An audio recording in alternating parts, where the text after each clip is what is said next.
Sore itu, matahari perlahan tenggelam di balik pepohonan taman belakang, rumah besar bergaya kolonial milik Santi, seorang janda kaya yang dikenal cantik dari luar, namun menyimpan luka dalam dibalik riasan mahal dan parfum mewahnya. Sejak suaminya meninggal 2 tahun lalu dalam kecelakaan tragis, hidupnya berubah menjadi lautan kemarahan dan kesepian, diperparah oleh kondisi putranya, Damar, yang lumpuh dan tidak bisa berjalan. Di tengah taman yang indah itu, seorang lelaki sederhana bernama Agus sedang berjongkok, memotong ranting mawar yang layu. Kaos lusuhnya basah oleh keringat, tangannya kotor oleh tanah, tetapi wajahnya tenang, damai, seakan tidak terpengaruh oleh dunia yang begitu keras padanya. Ia bersenandung pelan, lagu daerah yang lembut, seolah ingin membuat taman itu tetap hidup. Namun, bagi Santi, suara itu seperti duri yang menusuk hatinya yang rapuh. "Hei," bentaknya dengan suara melengking. "Apa kamu tidak tahu rumah ini sedang berduka? Anak saya sakit parah dan kamu malah bersenandung seperti di taman hiburan." Agus terkejut, namun tetap menunduk sopan. "Maaf, Bu. Saya hanya ingin membuat taman ini tetap indah. Siapa tahu, nanti anak ibu bisa melihat bunga saat sembuh."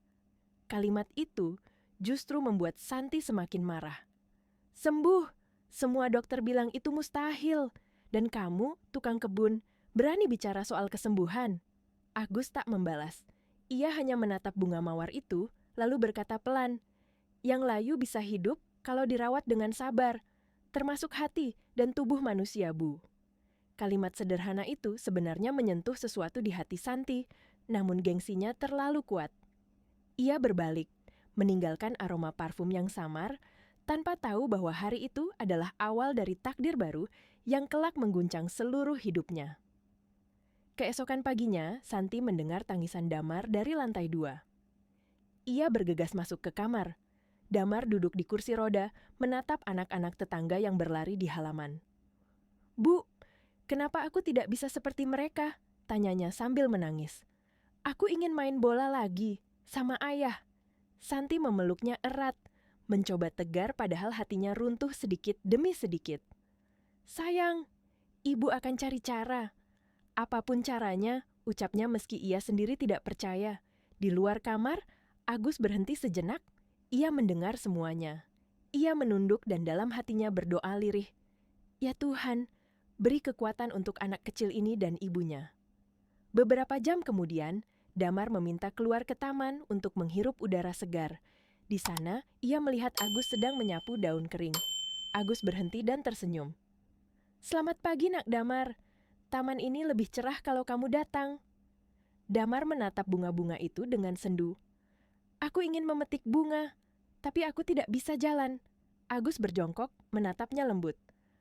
"Kalau kamu mau, aku bantu kamu belajar pelan-pelan, tapi kamu harus sabar dan percaya." "Benar?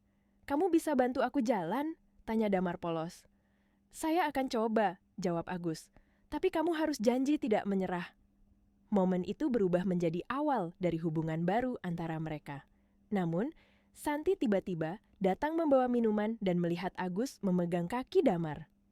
"Hei, apa yang kamu lakukan pada anak saya?" Agus berdiri cepat. "Saya hanya melihat kakinya, Bu. Ototnya masih bereaksi. Mungkin masih ada harapan." Santi tertawa sinis. "Kau hanya tukang kebun, jangan sok tahu." Namun sesuatu yang tidak ia duga terjadi. "Bu, biarkan Paman Agus bantu aku," pinta Damar. "Aku percaya dia bisa." Santi tertegun. Sudah lama sekali putranya tidak menunjukkan semangat seperti itu. Agus lalu berkata pelan, penuh ketulusan.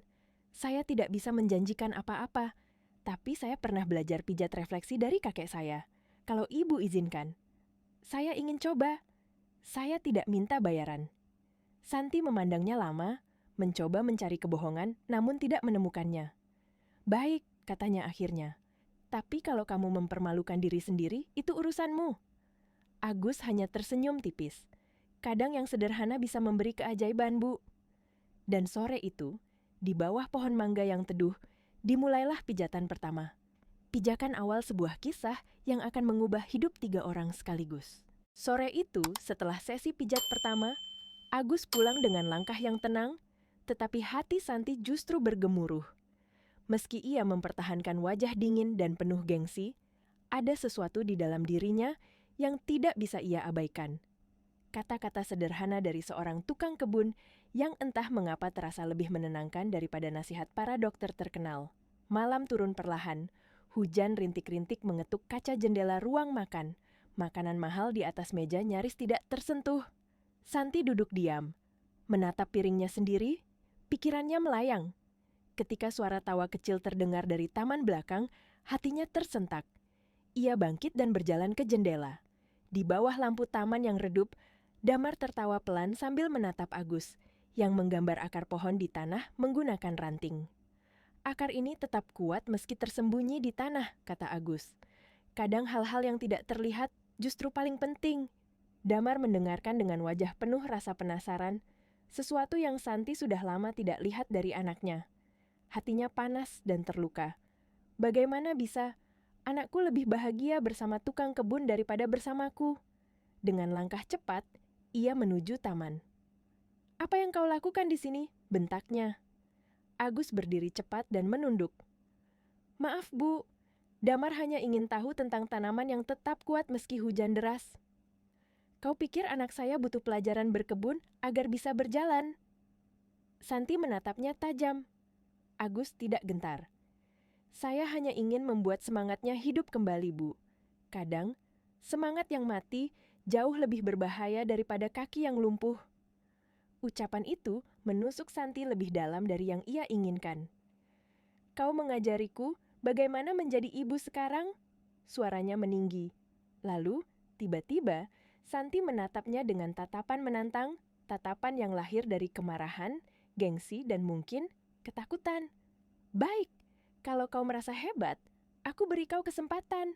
Dalam 1 bulan, kalau anak saya bisa berjalan, karena kamu, aku akan menepati ucapanku. Damar menatap ibunya bingung. Santi melanjutkan dengan senyum miring yang penuh sinisme. Aku akan jadi istrimu. Hening. Lampu taman bergetar tertiup angin. Hujan jatuh lebih deras, seperti menekankan ketegangan yang melingkupi mereka. Kalau kau gagal, kata Santi, aku pastikan kau tidak bisa bekerja di kota ini lagi. Namun Agus hanya menunduk pelan, tanpa menunjukkan takut atau tersinggung. Baik, Bu, tapi saya tidak ingin ibu menikah dengan saya karena janji, melainkan karena hati yang tulus. Kata-kata itu justru membuat langkah Santi terhenti. Hatinya bergetar, sesuatu yang sudah lama tidak ia rasakan. Ia segera berbalik, menyembunyikan wajahnya yang tiba-tiba panas. Malam itu, ia susah tidur. Kata-kata Agus terus terngiang dalam kepalanya, membuatnya gelisah, bingung, dan takut akan perasaan yang tidak ia pahami. Pagi berikutnya, sinar matahari masuk ke kamar Damar. Udara masih lembab, membawa aroma hujan semalam. Terdengar suara sapu lidi dari halaman, ritme yang selalu dibawa Agus setiap pagi. Santi membuka pintu kamar dengan wajah yang berusaha datar. Jangan lama-lama, katanya dingin. Aku tidak mau anakku kesakitan. Agus menunduk sopan. Baik, Bu. Namun Damar tersenyum cerah, berbeda dari biasanya. Paman, hari ini aku sudah latihan menggerakkan jari kakiku, katanya bangga. Santi terkejut. Benarkah? Ia berusaha menyembunyikan rasa takjubnya, tetapi matanya berbinar. Agus duduk di lantai dan mulai memijat kaki Damar. Wangi minyak tradisional memenuhi ruangan, aroma kayu manis, daun sirih, dan minyak kelapa yang hangat. Tarik napas, Nak. Bayangkan kaki kamu mulai hangat, ucap Agus lembut. Damar mengikuti, meringis sedikit, tapi tidak menyerah. Kita tidak melawan tubuhmu, Nah. Kita hanya mengingatkannya cara bergerak, kata Agus lagi. Santi berdiri di sudut, mencoba menertawakan metode itu dalam hati. Bagaimana mungkin pijat tradisional menyembuhkan saraf yang dikatakan mati oleh dokter spesialis? Namun, entah mengapa, suara Agus terlalu lembut untuk ia abaikan. Setiap sentuhannya membawa ketenangan yang aneh, seperti doa yang meresap ke udara. Hari demi hari berlalu, dan perubahan kecil mulai terlihat. Damar akhirnya bisa menggerakkan jari kakinya. Santi, yang menonton dari balik pintu, jatuh air mata. Air mata yang ia ska dengan kasar, seolah menolak mengakui bahwa harapan itu mulai muncul. Mungkin cuma refleks, gumamnya. Namun hatinya bergetar. Ia mulai takut berharap. Malam-malam berikutnya, ia duduk di balkon memandangi taman tempat Agus bersenandung. Siapa sebenarnya pria itu? Bisiknya. Suatu pagi, ia mengintip dari celah pintu, sesuatu yang membuat napasnya tercekat. Damar berdiri meski hanya beberapa detik. "Paman, aku bisa berdiri sebentar," kata Damar. Agus menopangnya dengan sigap. "Pelan, jangan terburu-buru, kita sudah dekat." Santi menutup mulutnya, menahan isak haru. Hatinya runtuh seluruhnya. Tanpa ia sadari, pria sederhana itu bukan hanya menyembuhkan kaki anaknya, tapi juga mulai menyembuhkan hatinya. Hari-hari berikutnya berjalan seperti keajaiban kecil yang terus berulang. Rumah besar yang dulu terasa dingin kini mulai hidup kembali. Tawa Damar yang dulunya jarang terdengar, kini bergema hampir setiap pagi. Santi yang biasanya bangun dengan hati berat, kini mulai membuka mata dengan sedikit harapan yang ia sendiri tidak pahami sepenuhnya. Setiap pagi, Agus datang membawa minyak urut dan kain putih. Tidak pernah terlambat, tidak pernah mengeluh, tidak pernah meminta balasan apapun. Ia selalu datang dengan langkah tenang, sapaan lembut, dan doa kecil sebelum menyentuh kaki Damar. "Bismillah, semoga tangan ini jadi perantara kebaikan," bisiknya setiap kali memulai. Perubahan itu semakin nyata. Damar mulai bisa menggerakkan jari kakinya dengan lebih mudah. Kemudian, tumitnya merespons pijatan. Lalu betisnya mulai menguat sedikit demi sedikit. Di balik pintu, Santi sering meneteskan air mata tanpa ia sadari. Ia cepat-cepat menyekanya, seakan tidak mau mengakui bahwa hatinya sedang luluh. Mungkin cuma refleks, gumamnya. Namun suaranya bergetar, bahkan ia tahu itu bukan sekadar refleks lagi. Beberapa hari kemudian, Santi berjalan melewati kamar Damar ketika ia melihat pintu sedikit terbuka. Ia menahan napas dan mengintip pelan, dan pemandangan di dalam kamar membuat dadanya serasa berhenti berdetak. Agus sedang membantu Damar berdiri. Tubuh kecil itu gemetar, wajahnya tegang menahan rasa takut dan sakit, tetapi ada semangat di matanya. Semangat yang dulu hilang, kini menyala lagi. "Paman, aku bisa berdiri." Suara Damar serak namun penuh kebanggaan. Agus menopangnya dengan lembut. "Pelan, Nak, jangan paksa, tapi kamu sudah hebat hari ini." Santi menutup mulutnya dengan kedua tangan, air mata mengalir deras. Ia mundur perlahan, tidak ingin ketahuan, tetapi hatinya runtuh seluruhnya. Lelaki yang dulu ia hina, yang ia panggil tukang kebun, yang ia remehkan berkali-kali, kini menjadi satu-satunya orang yang mampu mengembalikan harapan hidup putranya. Sejak itu, Santi tidak lagi hanya memperhatikan dari jauh. Ia mulai duduk di dekat jendela dengan pura-pura membaca majalah. Padahal, matanya tidak pernah benar-benar lepas dari Agus. Ia mengamati setiap gerakan tangan pria itu, gerakan yang teliti, lembut, penuh kesabaran. Ia memperhatikan cara Agus menatap Damar, dengan kasih sayang tulus, bukan belas kasihan. Cara ia berbicara pelan, menenangkan, tidak pernah memaksa. Setiap kali Damar berhasil melakukan sedikit pergerakan, Agus tersenyum kecil, senyum sederhana, tetapi tulus, bukan senyum yang mencari pujian atau pengakuan. "Paman Agus, hari ini aku bisa berdiri lebih lama," kata Damar ceria. Agus hanya mengangguk pelan. "Bagus sekali, Nak, kita lanjut besok ya, jangan paksa diri."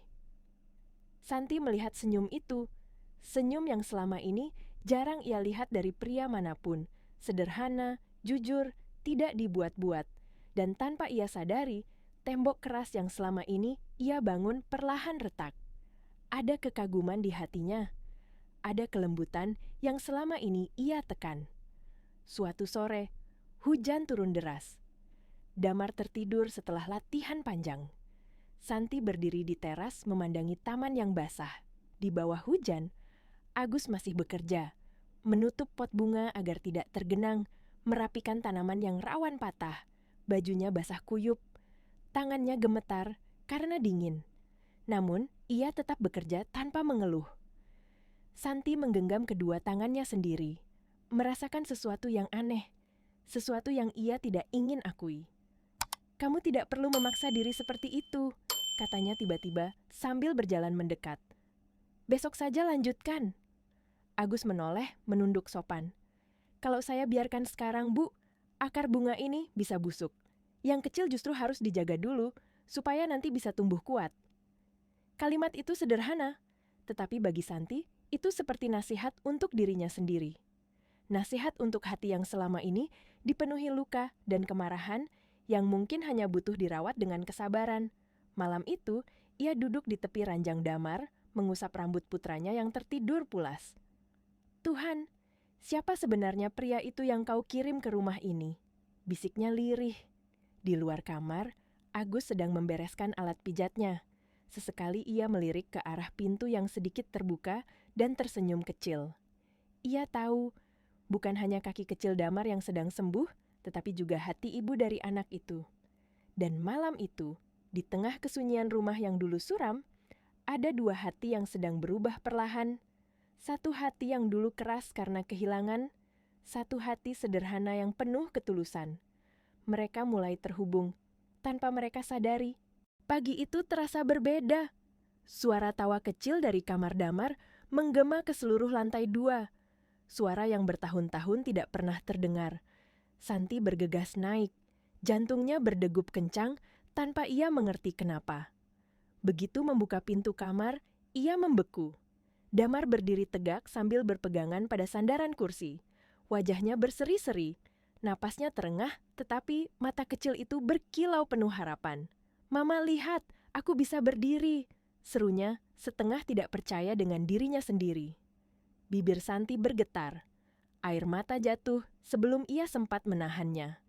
Ia berlutut di depan anaknya, memeluknya erat seolah takut keajaiban kecil itu akan hilang jika ia melepasnya. "Damar, anakku, bagaimana ini bisa terjadi?" Suaranya pecah. "Dokter bilang, itu mustahil." Agus berdiri tak jauh dari mereka. Seperti biasa, ia menunduk sopan, tidak mengambil kredit untuk apapun yang terjadi. Senyumnya kecil, tenang, dan sangat tulus. "Saya tidak menyembuhkan, Bu," ujarnya lembut.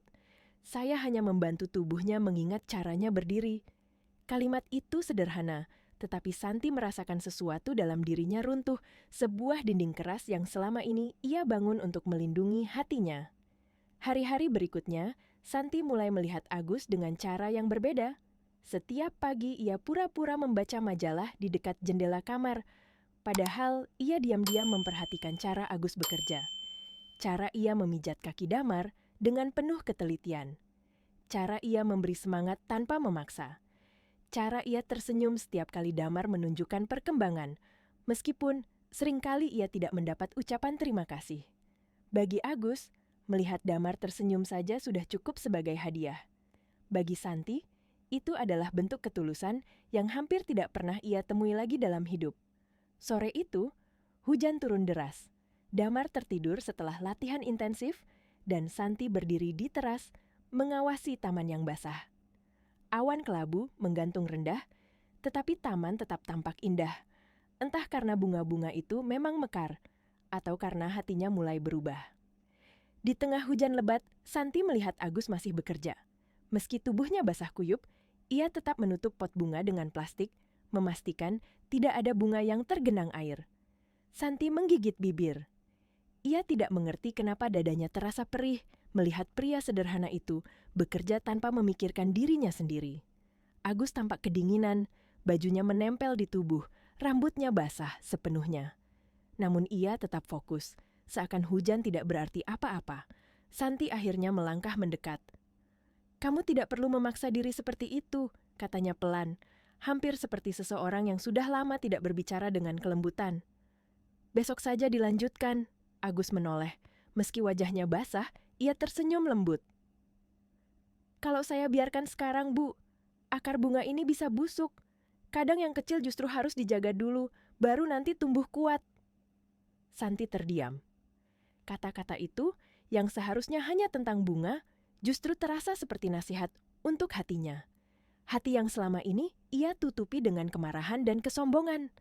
Malamnya, Santi duduk di samping ranjang damar, mengusap rambut anaknya yang tertidur dengan wajah damai. Ia menatapnya lama. Kalau bukan karena Agus, mungkin kaki ini masih tidak bergerak, bisiknya pelan. Ia berjalan ke balkon. Angin malam menyentuh wajahnya, membawa aroma hujan dan tanah basah.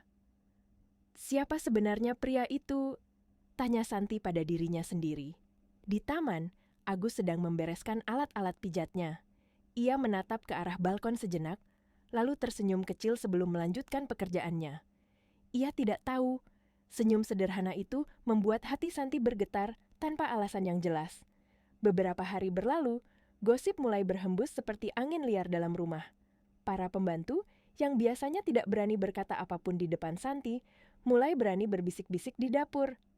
"Lihat tuh si Agus, sekarang dia masuk kamar anak Bu Santi tiap hari," bisik seorang pembantu senior. "Jangan-jangan dia punya niat lain," sambung yang lain. "Siapa yang nggak mau sama janda kaya?"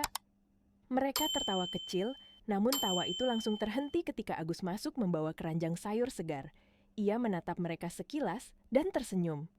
Anehnya, senyum itu justru membuat para pembantu merasa malu sendiri. Namun gosip di dalam rumah hanya permulaan. Desas-desus itu akhirnya sampai juga ke telinga keluarga besar Santi.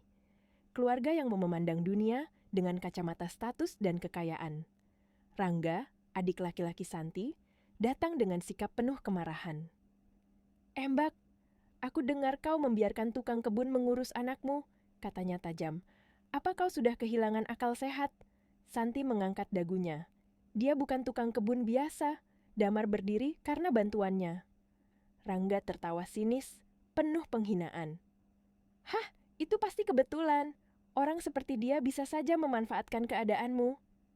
Perdebatan itu memanas, dan Santi merasa terpojok. Namun bahkan ketika keluarganya menghina Agus, ketulusan pria itu justru semakin terlihat jelas dalam hatinya. Ia sadar, semakin orang lain meremehkan Agus, semakin ia melihat betapa berharganya pria itu. Setelah perdebatan sengit dengan keluarga besarnya, Santi duduk di sofa ruang tamu dengan tubuh lelah, tetapi hatinya justru lebih mantap dari sebelumnya. Ia memegangi dadanya, mencoba mengatur napas. Kata-kata kasar Rangga dan saudara-saudaranya terus terngiang, tetapi kini tidak lagi membuatnya goyah. Bagi mereka, Agus hanyalah tukang kebun. Namun bagi Santi, pria itu sudah menjadi sesuatu yang jauh lebih berarti. Beberapa jam kemudian, terdengar langkah pelan di lantai marmer. Agus masuk membawa keranjang bunga segar. Wajahnya tampak cemas melihat ekspresi Santi yang tidak biasa. "Ada apa, Bu?" "Wajah ibu terlihat sangat sedih," tanyanya lembut. Santi menatapnya lama sebelum akhirnya berkata, "Keluargaku tahu tentang kita." Agus terdiam. Sekilas ada kekhawatiran di matanya, tetapi hanya seketak. Lalu ia tersenyum tipis. "Kalau mereka marah, biarlah begitu, Bu. Saya tidak ingin membuat ibu repot atau malu. Kalau perlu, saya bisa pergi." Kata pergi itu menghantam jantung Santi seperti petir. "Tidak," serunya spontan, lebih keras dari yang ia maksudkan. Agus terkejut. Santi berdiri mendekatinya, mata berkaca-kaca. "Jangan pergi, Gus. Aku sudah kehilangan terlalu banyak dalam hidup. Aku tidak ingin kehilanganmu juga." Untuk pertama kalinya, ia mengakui ketakutannya sendiri. Sesuatu yang selama ini ia pendam dalam-dalam. Agus menatapnya dengan wajah bingung, haru, dan takut bercampur menjadi satu. "Saya tidak pantas, Bu. Dunia ibu dan dunia saya terlalu jauh," ucapnya pelan. Namun Santi justru mengambil langkah maju, mendekat, dan menggenggam tangan Agus. Tangan yang kasar karena bekerja, namun hangat dan penuh ketulusan. "Jarak itu justru yang membuatku ingin berjalan mendekat," katanya lirih. "Karena di sisimu, aku merasa hidup lagi." Kata-kata itu membuat Agus terpaku. Tangannya sedikit bergetar dalam genggaman Santi. Keheningan panjang menyelimuti mereka, hanya disertai suara jam dinding yang berdetak pelan. Di balik keheningan itu, ada sesuatu yang tumbuh, sesuatu yang tak berani mereka ucapkan, namun keduanya tahu keberadaannya. Malamnya, Santi berdiri di balkon memandangi taman yang diterangi cahaya lampu kecil. Taman tempat semua kisah ini dimulai. Tempat ia dulu menghina Agus tanpa ampun. Tempat ia mulai melihat keajaiban kecil pada kaki putranya. Dan tempat ia mulai membuka hatinya untuk seseorang yang tidak pernah ia bayangkan sebelumnya. Angin malam menyentuh wajahnya. Ia memegang dada, merasakan denyut jantungnya berlari tidak beraturan. Jika cinta ini salah, karena datang dari kesederhanaan, bisiknya pada diri sendiri, maka biarlah aku salah, asalkan hatiku benar. Di sudut taman, Agus sedang membereskan peralatan kebunnya. Ia berhenti sejenak, menatap ke arah balkon, melihat bayangan Santi yang berdiri dalam cahaya lampu. Ia merasa sesuatu yang tidak bisa ia ungkapkan dengan kata-kata, campuran rasa syukur, takut, dan harapan yang baru tumbuh. Dalam hatinya, ia berdoa, "Ya Tuhan, jika ini memang jalan yang Engkau buka, kuatkan aku untuk menjaganya." Hari-hari berikutnya, kehangatan itu semakin terasa. Damar kini bisa berjalan lebih stabil. Kadang ia bahkan berlari kecil meski masih goyah. Setiap langkah kecilnya adalah bukti bahwa keajaiban itu nyata. Tetapi di balik keindahan itu, ada awan gelap yang tidak mereka duga datang menghampiri. Agus mulai terlihat lelah. Ia sering terbatuk. Wajahnya pucat, tubuhnya tidak sekuat biasanya. Namun, ia tetap memaksa diri bekerja. Tetap memijat kaki Damar. Tetap merapikan taman. Seolah seluruh hidupnya hanya ingin memastikan bahwa Damar bisa benar-benar sembuh. Santi mulai menyadari perubahan itu. Setiap kali ia menawarkan makan atau meminta Agus istirahat lebih lama, pria itu selalu tersenyum dan berkata, "Saya baik-baik saja, Bu. Cuman lelah sedikit." Namun tubuh manusia punya batas, dan batas itu akhirnya datang. Sore itu, hujan kembali turun. Namun kali ini bukan hujan yang menenangkan, melainkan pertanda buruk. Para pembantu berlari-lari kecil menuju kamar belakang, wajah mereka panik. Santi segera menyusul, jantungnya berdegup tidak karuan.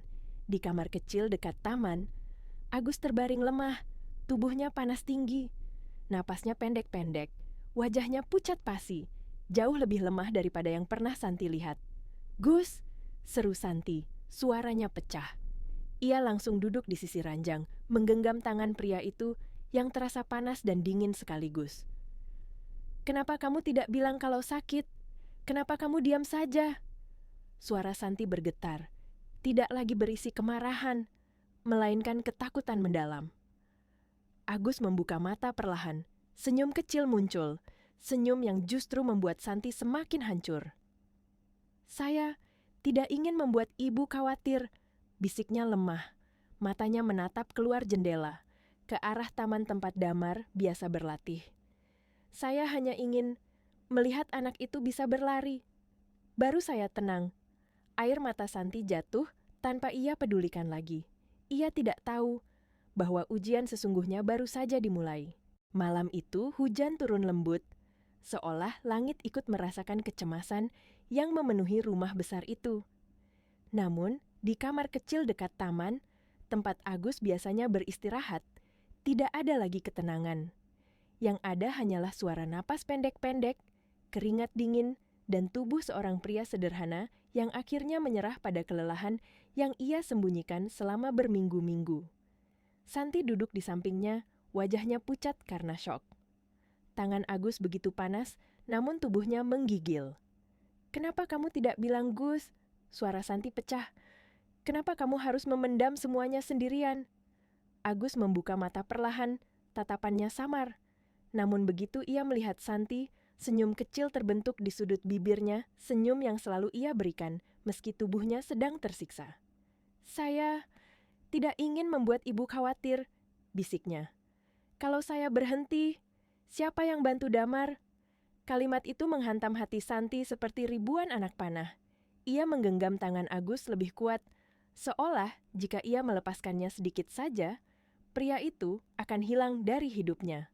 "Kamu sudah melakukan lebih dari cukup. Jauh lebih dari siapapun." "Aku panggil dokter. Kamu harus dirawat," ucap Santi, berusaha tegar. Namun, Agus menggeleng lemah. "Tidak perlu, Bu. Ini hanya lelah sedikit." Suara itu lirih sekali, Dan senyum kecil itulah yang membuat air mata Santi kembali jatuh. Saya hanya ingin lihat Damar bisa berlari. Setelah itu, saya tenang. Tidak tahan lagi, Santi memeluk Agus, menahan isaknya di dada pria yang selama ini menjadi sandaran kekuatan dirinya. Di tengah pelukan itu, Damar masuk membawa segelas air, wajahnya bingung dan ketakutan. "Mama, Paman Agus kenapa?" Santi memaksakan senyum meski suaranya bergetar. "Paman hanya istirahat sayang, besok kamu harus berlari untuk Paman ya." Damar mengangguk dan mendekat, lalu mencium tangan Agus. "Terima kasih Paman, karena ajari aku berdiri. Besok aku akan lari untuk Paman." Air mata Santi langsung pecah mendengar itu, dan satu tetes air mata kecil jatuh di pipi Agus.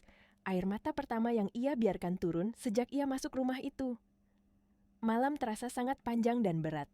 Santi menyalakan lilin kecil di samping ranjang, menunggu sambil mengganti kain basah di dahi Agus, membersihkan keringat yang terus mengalir, dan berdoa tanpa henti. Ia belum pernah berdoa sedalam itu sejak suaminya meninggal. "Tuhan, jangan ambil dia sekarang. Aku baru menemukan makna cinta lagi melalui dirinya." Suara itu nyaris tidak terdengar, hanya berupa bisikan yang penuh putus asa. Di luar, hujan reda. Angin malam masuk melalui jendela kecil, membawa aroma tanah basah. Dalam remang-remang cahaya lilin, Agus tampak lebih tenang. Ia membuka mata sedikit, menatap Santi dengan pandangan lembut yang membuat hati wanita itu hancur berkeping-keping. "Ibu," suaranya sangat pelan, "kalau besok Damar bisa berlari, itu bukan karena saya, tapi karena cinta ibu yang tidak menyerah." Santi menggenggam tangannya. "Jangan bicara begitu. Kamu tidak akan pergi dari kami." Tidak akan Agus tersenyum kecil. "Saya ingin tetap di sini, kalau Tuhan izinkan. Bukan lagi sebagai tukang kebun, tapi sebagai seseorang yang selalu menjaga ibu." Ia mengangkat tangannya perlahan dan menyentuh pipi Santi. Sentuhan itu lemah, tetapi penuh kasih. Ibu sudah berubah. Dulu ibu marah pada dunia. Sekarang, ibu sudah bisa mencintai lagi. Santi menunduk, menahan isak yang semakin kencang. Ia memeluk Agus, membenamkan wajahnya di dada pria itu, mendengar detak jantungnya yang semakin melemah. "Aku tidak akan biarkan kamu pergi. Aku janji, aku akan merawatmu seperti kamu merawat kami." Santi menangis dengan seluruh hatinya, tangis yang penuh cinta, penyesalan, dan ketakutan kehilangan seseorang yang berarti begitu besar. Malam itu, untuk pertama kalinya dalam hidupnya, Santi memohon pada Tuhan bukan untuk harta, bukan untuk kemewahan, bukan untuk gengsi, melainkan untuk seseorang yang hatinya paling tulus, seseorang yang hadir tanpa disangka, seseorang yang telah menyembuhkan luka terdalamnya. Malam itu, ia berdoa untuk Agus. Pagi berikutnya datang dengan langit yang mendung. Tidak ada kicau burung seperti biasanya, tidak ada tawa kecil. Damar membangunkan rumah besar itu. Semuanya sunyi, terlalu sunyi. Santi menghabiskan malam tanpa tidur, duduk di samping ranjang Agus dengan mata sembab. Ketika matahari akhirnya naik, cahaya lembut itu jatuh tepat di wajah pria sederhana yang terbaring lemah. Agus tampak lebih tenang, tetapi tubuhnya jelas belum pulih. Santi mengusap rambutnya pelan. "Gus, kalau kamu dengar, bangun ya. Damar mau tunjukkan sesuatu hari ini." Namun Agus tetap memejamkan mata, napasnya panjang dan berat. Di luar kamar, Damar berdiri sambil menggenggam kursi roda yang kini jarang ia gunakan. Ia menoleh ke ibunya, matanya dipenuhi tekad yang tidak pernah ada sebelumnya. "Bu, aku mau tunjukkan ke Paman Agus kalau aku bisa berlari." Santi mengangguk pelan, menahan tangis. "Baik sayang, mari kita buat Paman bangga." Mereka membawa Agus keluar kamar, memindahkannya ke ruang tengah agar bisa melihat taman. Tubuhnya ditopang bantal, cahaya matahari mengenai wajahnya. Meski matanya masih terpejam, seolah ia bisa merasakan kehadiran orang-orang yang berarti baginya. Damar berdiri di tengah taman dengan kaki masih sedikit gemetar. Ia menarik napas panjang, lalu menoleh ke arah ibunya. "Bu, lihat aku ya." Kemudian, Anak itu mulai berlari kecil. Langkah pertama sedikit goyah, langkah kedua lebih mantap, langkah ketiga lebih cepat. Santi menutup mulutnya, terpaku pada pemandangan itu. Damar, anak yang dulu tidak bisa menggerakkan jari kakinya, kini berlari di antara bunga-bunga yang ditanam Agus. Ia berlari melewati pohon mangga, memutari bangku batu, lalu kembali ke arah ibunya dengan wajah penuh kebahagiaan. "Mama, aku bisa lari, Bu." Damar memeluk Santi erat-erat. Napasnya tersengal, tetapi matanya berkilau. Air mata Santi pecah, jatuh tanpa bisa ditahan. "Ya Tuhan, terima kasih," bisiknya. Namun, kebahagiaan itu hanya bertahan beberapa detik ketika Santi menyadari sesuatu. Ia menoleh ke arah kursi tempat Agus berbaring. Ada perubahan kecil, namun jelas. Mata Agus terbuka. Samar, lalu ia tersenyum. Senyum itu lemah, tetapi tulus. Senyum seorang pria yang seolah akhirnya mendapatkan kedamaian yang ia cari. "Saya bilang apa?" ucapnya dengan suara sangat pelan. "Saya ingin lihat Damar berlari. Sebelum saya tenang." Air mata Santi jatuh lebih deras. Ia berlari mendekat, menggenggam tangan Agus. "Gus, jangan bicara seperti itu. Kamu akan sembuh. Kamu harus lihat Damar berlari setiap hari. Kamu harus tetap di sini, bersama kami." Agus menatapnya lama, matanya penuh cinta yang tidak terucapkan. "Ibu," suaranya lirih, "saya sudah bahagia, sangat bahagia. Bisa lihat kamu tersenyum seperti ini." Santi menggigit bibir, menahan isak yang hampir membuatnya jatuh. "Jangan pergi, jangan tinggalkan aku." Kalimat itu keluar begitu saja, bukan dari pikiran, tetapi dari hati yang ketakutan kehilangan cinta sekali lagi. Agus mencoba mengangkat tangannya, menyentuh pipi Santi. Sentuhannya lemah, tetapi hangat. "Santi." Hanya satu kata. Namun itu cukup membuat wanita itu kembali menangis terisak. Para pembantu berdiri di pintu, beberapa meneteskan air mata, tidak percaya bahwa pria yang selama ini mereka remehkan, ternyata membawa cahaya begitu besar ke dalam hidup majikannya. Santi mendekap tangan Agus ke dadanya. "Tetaplah bersamaku. Aku mohon." Suara itu pecah, hampir tidak bisa keluar. Agus menarik napas panjang, napas yang terdengar seperti upaya terakhir untuk mengumpulkan kekuatan. Lalu ia berkata dengan suara yang begitu lembut, "Kalau Tuhan beri kesempatan, saya ingin menjaga kalian selamanya." Santi memejamkan mata, mencium tangan Agus sambil berkata berulang-ulang, "Jangan pergi, Gus, tolong jangan pergi." Namun Tuhan punya rencana yang tidak pernah manusia pahami. Setelah mengucapkan kata-kata itu, tubuh Agus melemah lagi. Napasnya semakin pelan, matanya perlahan tertutup. Santi mengguncangnya lembut, panik. "Gus, Gus jangan tidur, Gus." Tetapi Agus tidak membuka mata lagi. Masih ada napas, sangat pelan. Namun ia sudah tidak merespons. Santi menjerit memanggil para pembantu. "Panggil dokter, cepat, cepat." Damar menangis memeluk kaki ibunya. "Mama, Paman Agus kenapa?" Rumah yang sempat dipenuhi tawa, kini berubah menjadi kepanikan dan doa. Santi menggenggam tangan Agus erat-erat, tidak melepaskannya, bahkan sedetik pun. "Gus, bertahanlah, demi aku, demi Damar." Air mata mengalir tak henti. Saat itu, untuk pertama kalinya sejak menjadi janda, Santi benar-benar merasa ketakutan. Ketakutan kehilangan pria yang ia cintai. Dokter keluarga datang terburu-buru. Langkah kakinya terdengar tergesa di lorong marmer yang dingin. Para pembantu membuka jalan, sementara Santi terus duduk di samping Agus, memegang tangannya erat-erat seperti seseorang yang sedang mempertahankan bagian paling penting dalam hidupnya. Begitu dokter memeriksa kondisi Agus, detak jantungnya, tekanan darahnya, suhu tubuhnya, wajahnya langsung berubah tegang. Ia menatap Santi dengan pandangan berat. "Bu Santi, kondisi beliau sangat lemah," katanya pelan. "Hari-hari ini mungkin dia memaksakan diri bekerja terlalu keras. Tubuhnya drop dan infeksinya parah." Santi menggeleng cepat, air matanya mengalir tanpa ia sadari. "Tidak, Tidak mungkin, dia hanya capek. Dia selalu bilang dia baik-baik saja. Dokter menghela napas. Menurut tanda-tanda ini, beliau sudah sakit cukup lama.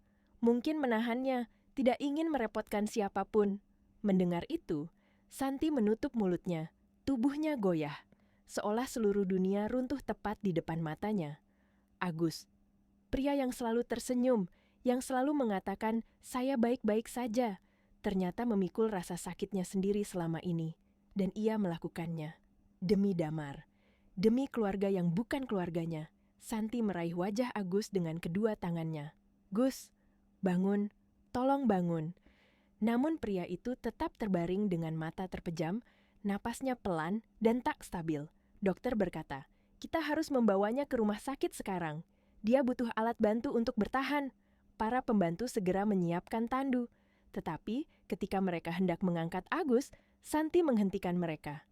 "Tidak, aku yang akan mengangkatnya." Mereka tertegun. Wanita yang selama ini dikenal keras dan berkuasa, kini memeluk tubuh lemah seorang tukang kebun seakan memeluk seluruh hidupnya. Dengan penuh hati-hati, ia memeluk Agus. Kepala pria itu bersandar di bahunya. Air matanya jatuh di kening Agus. "Gus, kamu tidak boleh pergi. Bukan sekarang, bukan setelah kamu membuka pintu hatiku lagi." Di rumah sakit, Agus masuk ruang perawatan darurat. Santi dan Damar duduk di luar dengan mata sembab. Jam berjalan lambat. 1 menit, terasa seperti 1 jam. Santi berdoa dalam diam. "Tuhan, aku sudah kehilangan suami.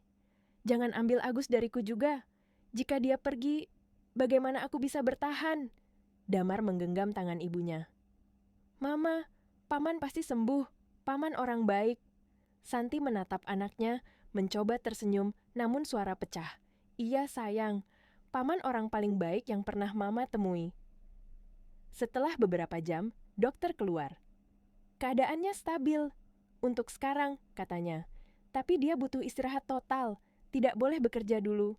Tidak boleh memaksakan diri." Santi mengangguk cepat. "Aku akan rawat dia, aku janji." Beberapa hari berikutnya, Santi menetap di rumah sakit, duduk di sisi ranjang Agus, tanpa pernah pergi. Ia menyuapinya, mengelap keringatnya, mengatur selimut, bahkan membaca cerita di sampingnya, meski Agus belum membuka mata. Para perawat berbisik kagum. Siapa pria itu? Sampai Bu Santi merawatnya sendiri. Pacarnya? Tidak, katanya cuma tukang kebun. Tidak mungkin, cinta seperti itu tidak terlihat seperti cinta biasa. Santi mendengar sebagian bisikan itu, namun ia tidak peduli.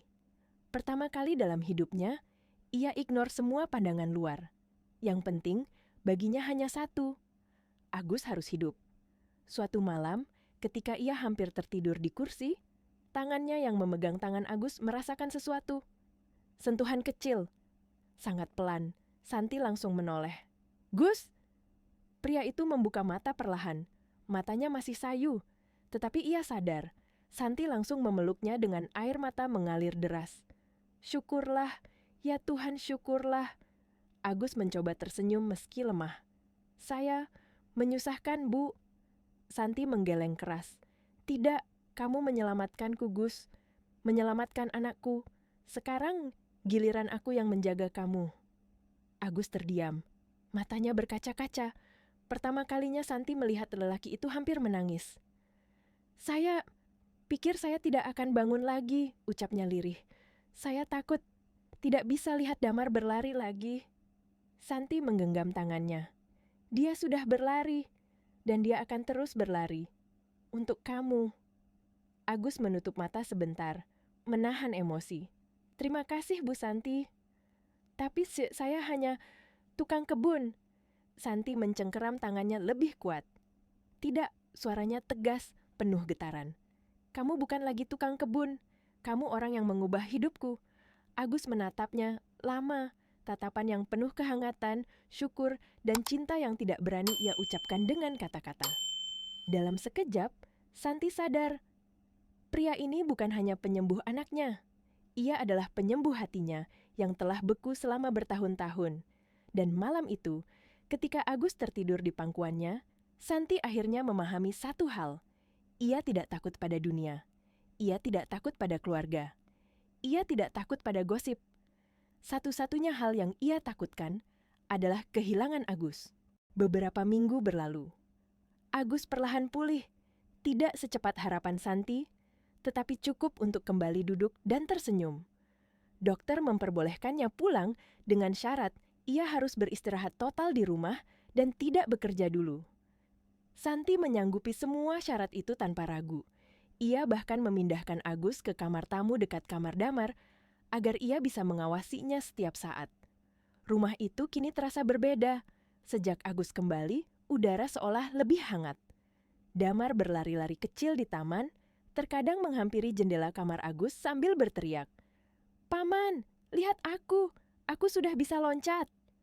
Setiap kali itu terjadi, Agus tersenyum. Senyum yang membuat mata Santi melembut, meski hatinya juga terasa nyeri menyadari betapa pria itu masih belum pulih sepenuhnya. Namun perubahan kecil itu tak luput dari perhatian orang-orang di sekitar. Para pembantu semakin yakin bahwa hubungan Santi dan Agus bukan hubungan biasa. Mereka mulai berhenti bergosip, bukan karena takut, tapi karena perlahan mereka menyadari kebaikan Agus dan cinta yang tulus antara keduanya. Tetapi keluarga besar Santi justru datang kembali dengan badai yang lebih besar. Suatu sore, ketika Agus sedang beristirahat di kamar, Santi dipanggil ke ruang tamu. Begitu ia masuk, jantungnya langsung mengencang. Rangga berada di sana bersama dua anggota keluarga lain. Wajah mereka sama, keras, sinis, dan penuh penilaian. "Santi," suara Rangga menggema, "kami dengar kau memindahkan tukang kebun itu ke dalam rumah. Bahkan kau rawat dia seperti apa sebenarnya?" Nada suaranya menghina, menusuk tanpa ampun. Santi mencoba menahan diri. "Aku memindahkannya ke kamar tamu karena dia sakit parah. Dia butuh tempat bersih, hangat." Rangga berdiri, matanya menyipit. "Dengar ya kakak, kami datang bukan untuk debat. Kami datang untuk menyelamatkan nama keluarga." Santi mendengus. "Nama keluarga? Dari apa?" "Dari aib." Rangga menggebrak meja. "Kau jatuh cinta pada orang miskin. Kau mempermalukan kita semua." Santi terdiam sesaat. Namun diamnya bukan tanda kalah. Itu adalah diam sebelum badai. "Aku tidak mempermalukan siapapun." "Cinta bukan aib." Tapi keluarga Santi menertawakannya. Suara tawa yang keras, kasar, dan menyakitkan. "Cinta dengan pekerja rendahan?" "Santi, kau ini janda kaya. Kau lupa derajatmu. Atau kau sudah gila karena kesepian?" Tawa itu seperti pisau menusuk hatinya. Namun, ia menatap mereka dengan mata basah dan suara yang gemetar, tetapi kuat. "Ya, aku jatuh cinta pada Agus. Pria yang kalian hina itu, yang menyelamatkan nyawa anakku, yang mengembalikan kebahagiaan di rumah ini." Matanya mulai berkaca-kaca. "Dan tidak satu pun dari kalian yang melakukan itu." Rangga melangkah mendekat, suaranya rendah namun berbahaya. "Kau harus berhenti, Santi. Kau harus putuskan hubungan itu. Kalau tidak, keluarga akan memutuskan hubungan denganmu." Santi membeku. Kalimat itu seperti cambuk, keras, memalukan, namun juga membebaskannya pada saat yang sama. Perlahan ia berdiri, menatap Rangga tepat di mata. "Kalau kalian ingin memutuskan hubungan, silakan. Aku tidak akan meninggalkan orang yang mencintai aku tanpa syarat." Rangga terdiam sesaat, terkejut. Wajahnya memerah karena marah. "Kau akan menyesal, Santi. Kau memilih tukang kebun itu dibanding keluargamu." Santi menggeleng perlahan, air mata jatuh satu-satu. "Aku tidak memilih tukang kebun," katanya. "Aku memilih pria yang menyembuhkan anakku tanpa imbalan. Aku memilih orang yang membuatku tersenyum lagi." Pada kalimat itu, suaranya pecah. "Aku memilih orang yang membuatku merasa layak dicintai." Keheningan panjang memenuhi ruangan. Keluarganya, yang selama ini merasa diri paling benar, tidak pernah melihat Santi berbicara seperti itu sebelumnya. Akhirnya, Rangga berdiri dan mengambil mantel. "Baik, kau sudah membuat keputusan. Kami tidak bertanggung jawab atas konsekuensinya." Mereka pergi dengan pintu ditutup keras, meninggalkan Santi sendirian di ruang tamu yang sepi. Air matanya jatuh, tetapi bibirnya tersenyum pahit. Ia kalah keluarga, tapi ia memenangkan dirinya sendiri. Ketika ia kembali ke kamar Agus, pria itu sedang duduk pelan di ranjang. Meski masih lemah, ia tersenyum lembut melihat Santi masuk. "Santi, kau menangis?" tanya Agus. Santi hanya menggeleng pelan, lalu duduk di sampingnya.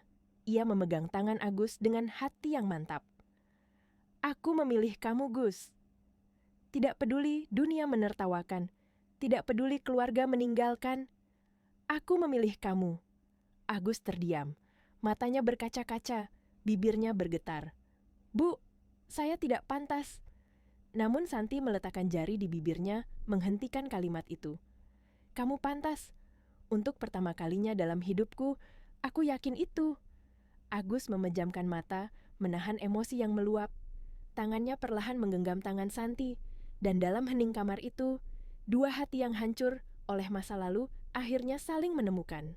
Beberapa minggu setelah kejadian itu, keadaan Agus perlahan membaik. Meski tubuhnya belum sepenuhnya pulih, ia sudah bisa berjalan pelan, duduk lebih lama, dan mengobrol tanpa kelelahan berlebih. Santi menjalani hari-hari dengan merawatnya penuh ketulusan. Sesuatu yang dulu tidak pernah ia bayangkan akan ia lakukan untuk siapapun selain keluarganya. Damar, yang kini sudah berlari-lari kecil seperti anak normal lainnya, membuat rumah itu kembali penuh kehidupan. Tawa kecilnya, langkah kakinya yang berderap, dan cara ia selalu memanggil Paman Agus dengan riang, membuat suasana rumah itu berbeda dari sebelumnya. Namun, ada satu hal yang masih menggantung di hati Santi, janji yang dulu ia ucapkan dengan nada sinis, tapi kini justru menjadi perasaan yang paling ia perjuangkan. Suatu sore, ketika matahari mulai turun dan cahaya jingga menyentuh taman, Santi mengajak Agus berjalan-jalan pelan di bawah pohon mangga. Tempat segalanya dimulai. Agus memakai kemeja putih sederhana, sementara Santi memakai gaun lembut berwarna pastel. Mereka berjalan perlahan, ditemani suara burung dan angin yang bertiup lembut. Tidak ada kata-kata untuk beberapa saat. Hanya ada keheningan yang hangat yang tidak lagi canggung. Setelah beberapa menit, Santi berhenti. Ia mengambil napas dalam-dalam, lalu menatap Agus. "Gus, ada sesuatu yang ingin aku bicarakan." Agus menoleh. Wajahnya penuh ketenangan, meskipun matanya menyimpan sedikit rasa takut. "Apa itu, Bu Santi?" Santi tersenyum lembut, senyum yang tidak pernah ia berikan pada pria lain sejak suaminya meninggal. "Jangan panggil aku Bu lagi," katanya pelan. "Namaku Santi." Agus terdiam. Senyumnya muncul perlahan, senyum yang membuat jantung wanita itu bergetar. "Baik, Santi," katanya dengan suara yang hampir berbisik. Santi mendekat satu langkah. Ia meraih tangan Agus, menggenggamnya dengan kedua tangannya. "Aku tahu hubungan kita tidak mudah," katanya perlahan. "Keluargaku menentang. Orang-orang mungkin akan menghina, tapi selama ini aku selalu hidup dalam bayang-bayang orang lain. Baru kali ini, aku merasa bebas." Agus menunduk, suaranya hampir pecah. "Santi, saya tidak ingin merusak hidupmu." Namun Santi langsung menggeleng, air mata mengalir tanpa ia henti. "Kamu tidak merusak hidupku, kamu menyembuhkannya."